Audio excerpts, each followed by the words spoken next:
राम जी 6 भाई और 1 बहन, 7 लोग थे। अब 6 भाई कौन कौन से, अगर ध्यान से सुनोगे तो समझ में बात आ जाएगी, नहीं तो हमारा क्या, हम तो बता रहे हैं और तुम जानो तुम्हारा काम जानो। जब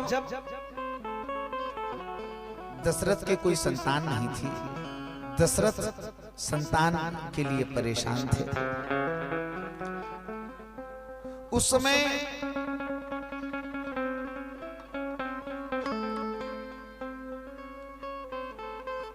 वशिष्ठ जी ने श्रृंगी ऋषि को बुलाया, जो इनके सगे दामाद थे। इन्होंने अपनी पुत्री को अपने मित्र राजा को दे दिया, उनके कोई संतान नहीं थी। इन्होंने वचन दिया था कि पहली संतान आपको पुत्री हुई थी वो उनको दे दी थी।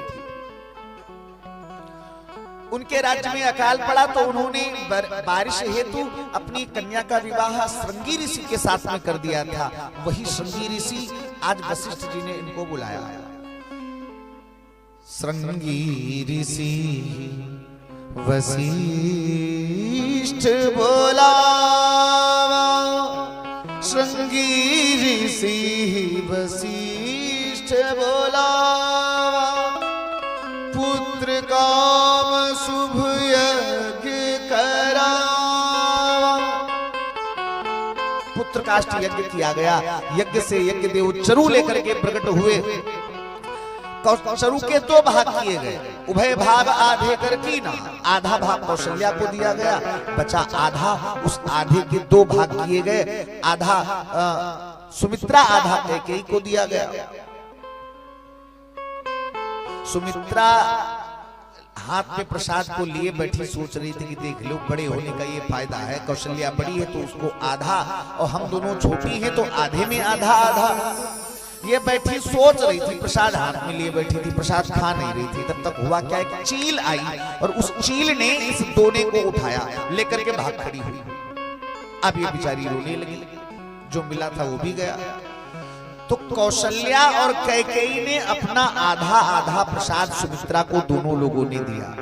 सुमित्रा ने वचन दिया, बहन अगर मैंने 2 लोगों का प्रसाद खाया है, अगर भगवान की कृपा से मेरे 2 बच्चे हुए तो दोनों को मैं तुम दोनों के बच्चों का सेवक बना दूंगी, मेरे बच्चे राजा नहीं बनेंगे, आज ही वचन देती हूँ। और सुमित्रा ने ऐसा ही किया, अपने बेटे लक्ष्मण जी को राम जी का सेवक बना दिया, छोटे बेटे शत्रुघ्न को भरत जी का सेवक बना दिया।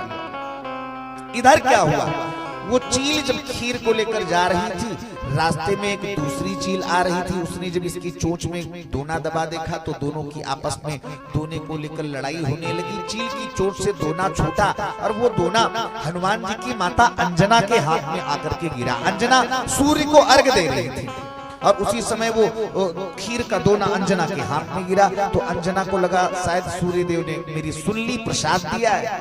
उन्होंने उस खीर को पा लिया और जैसे उस खीर को पाया तो इनके गर्भ में उसी समय देवताओं ने भोले बाबा का वो शुक्र स्थापित कर दिया और हनुमान जी महाराज गर्भ में आ गए।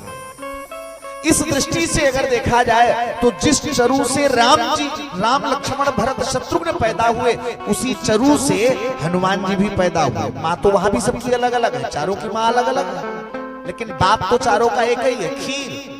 तो उस खीर से ही हनुमान जी भी पैदा हुए। तो आप बताओ हनुमान जी राम जी के भाई हुए कि नहीं हुए? हुए ना। भाई राम जी कितने हो गए? 5। अब छठे की सुनो। रावण बड़ा मायावी था। रावण ने एक बार ध्यान लगा के देखा कि मेरी मौत कैसे होगी, मेरा काल कौन बनेगा। इसने ध्यान लगा के देखा, समझ गया कि राम जी के हाथों हमारी मृत्यु होगी, दशरथ के बेटा। इसने सोचा कि हम दशरथ को बापा ही नहीं बनने देंगे। पहले तो कौशल्या इत्यादि का हरण किया, मारने का प्रयास किया, लेकिन दशरथ कौशल्या का विवाह भी हो गया। अब रावण ने सोचा अब क्या किया जाए। रावण ने सोचा कि हम दशरथ को बाप नहीं बनने देंगे, क्या करें। तांत्रिक था, इसने तंत्र विद्या से दशरथ का सारा ऋण कर लिया, एक मिट्टी के कच्चे घड़े में भर के और लंका ले जाकर के रख दिया। एक बार की बात, रावण की माता कैकसी, इसको प्यास लगी, रात में पानी ढूंढने के लिए उठी, पानी तो मिला नहीं, ये शुक्र मिल गया। दशरथ का पानी समझ के पी गई। उसी शुक्र को पीने से कैकसी को गर्भ ठहर गया, जो विभीषण के रूप में पैदा हुआ। दशरथ के शुक्र से विभीषण जी पैदा हुए। तो दशरथ के बेटा राम जी और दशरथ के बेटा विभीषण, मां इनकी भी अलग हो गई, जैसे वहां चारों तीनों अलग, मां अलग हो गई लेकिन बाप तो वही है। तो राम जी भाई कितने हो गए, कितने हुए, 6। अब न कहना कि राम जी 4 भाई हैं? हाँ, और एक बहन शांता।